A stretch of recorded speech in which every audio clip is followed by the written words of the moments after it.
আজ 25শে ফেব্রুয়ারি জাতীয় শহীদ সেনা দিবস। 2009 সালের 25শে ফেব্রুয়ারি পিলখানায় তৎকালীন বাংলাদেশ রাইফেলসের কিছু বিপদগামী বিদ্রোহী সদস্যের নির্মম হত্যাযজ্ঞে 57 জন বীর সেনা কর্মকর্তা সহ মোট 74 জন শাহাদাত বরণ করেন। প্রথমে আমি মহান রব্বুল আলামিনের নিকট সকল শহীদদের আত্মার মাগফিরাত কামনা করছি এবং তাদের পরিবারের প্রতি সমবেদনা জানাচ্ছি। মহান রব্বুল আলামিন সকল শহীদদের জান্নাত নসিব করুন, আমিন।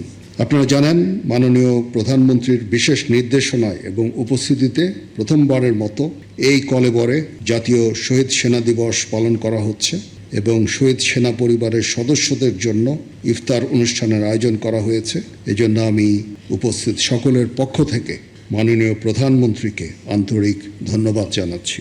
2009 সালের 25শে ফেব্রুয়ারি নিয়ে অনেক কথা হয়েছে। একটা কলঙ্কজনক দিন।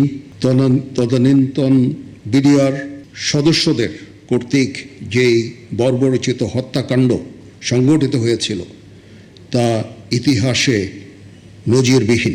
পিলখানা ঘটনার পর শহীদ পরিবারের যে সংগ্রামী জীবন শুরু হয়েছিল তা মসৃণ ছিল না। শহীদ পরিবারের সদস্যদের সন্তানগণ জীবন গড়ার ক্ষেত্রে পিতা বা পিতামাতার স্নেহ ও মমতা থেকে বঞ্চিত ছিল। শহীদদের প্রতিটি সন্তান আমাদেরই সন্তান। বাংলাদেশ সেনাবাহিনী সর্বদা আপনাদের সর্বাত্মক সহযোগিতা নিশ্চিত করে যাচ্ছে এবং ভবিষ্যতেও তা অব্যাহত থাকবে ইনশাআল্লাহ। বাংলাদেশ সেনাবাহিনী এবং বর্ডার গার্ড বাংলাদেশের সম্পর্ক মহান মুক্তিযুদ্ধে আত্মত্যাগের মাধ্যমে রচিত হয়েছে। বিকাশ পেমেন্টে 10,000 টাকার বেশি অফার। শপিং চলছে তো।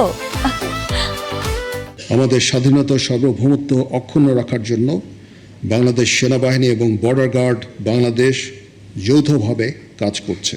আমাদের জাতীয় জীবনে যেন 2009 সালের 25 ফেব্রুয়ারির মতো কোনো ঘটনা পুনরাবৃত্তি না হয়, এজন্য আমরা বদ্ধপরিকর এবং আমরা সকলে ঐক্যবদ্ধ হয়ে একটি সমৃদ্ধ বাংলাদেশ গঠনে কার্যকরী ভূমিকা পালন করব ইনশাআল্লাহ।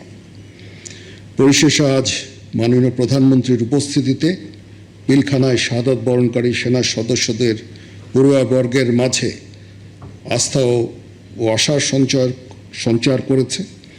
বর্তমান সরকার অতি সম্প্রতি দায়িত্বভার গ্রহণ করেছেন। দেশের বর্তমান প্রেক্ষাপটে শত ব্যস্ততার মাঝে শহীদ পরিবারের সদস্যদের সাথে সাক্ষাৎ করায় মাননীয় প্রধানমন্ত্রীকে কৃতজ্ঞতা ও ধন্যবাদ জ্ঞাপন করছি।